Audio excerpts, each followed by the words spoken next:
Okay, let's start at the beginning. The Mm. SUV versus sedan debate is done to like death now, and it is still a question that pops up because I suppose there's successive waves of people entering the market on one level, and two, we've basically switched over to being an SUV market primarily, and the sedans aren't doing so well. So first and foremost, I think a little bit of background is important.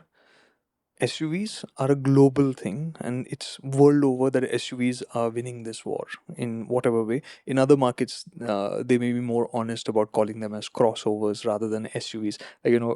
Very often people are saying that that's not a SUV, that's a hatchback, But right? there's a very easy way to discover whether a car is an actual SUV or not. Mm. Ask for the ground clearance figure. Mm. If the ground clearance figure is given to you with extreme reluctance or not given to you at all, it's not an SUV. Yeah, that's also got convoluted. You remember what happened in between in Delhi? The government made that ruling that SUVs would be taxed extra, Hmm. right? So you know what manufacturers did?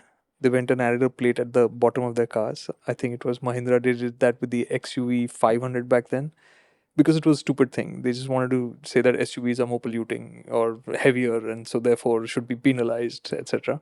So Mahindra also did the clever thing. They went and changed the ground clearance of the car by adding one little panel at the bottom.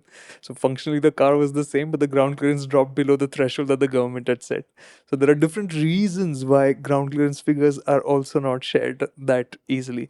Okay, if we have to think about an SUV, what I would want from it is good comfort over bad roads. Okay. It's Okay. a very specific thing for you. It'll have to be something that gives you an advantage in terms of your seating position. So How? you get a better view ahead, which Okay. adds to the comfort in terms of your ease of driving over unknown terrain, longer So you distances. want the car to so that you can look down on other people. If you can look down on other people, it's an SUV.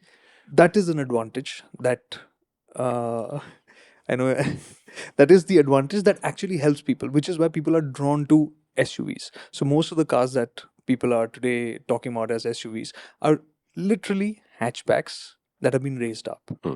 and giving you the higher seating position. Right. But in that, are they giving you the actual SUV experience of being able to deal with bad roads or being able to do rougher roads better than a hatchback or something?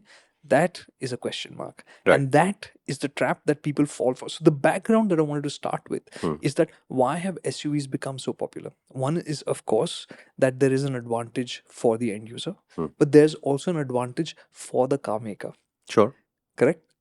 That's because when you take a hatchback platform and you raise the ground clearance a little bit, change the body style a little bit, you've not really changed the cost of making the car dramatically. But you can price it higher. You can price it a lot higher. That's why all these discounts are running in the industry right now, no?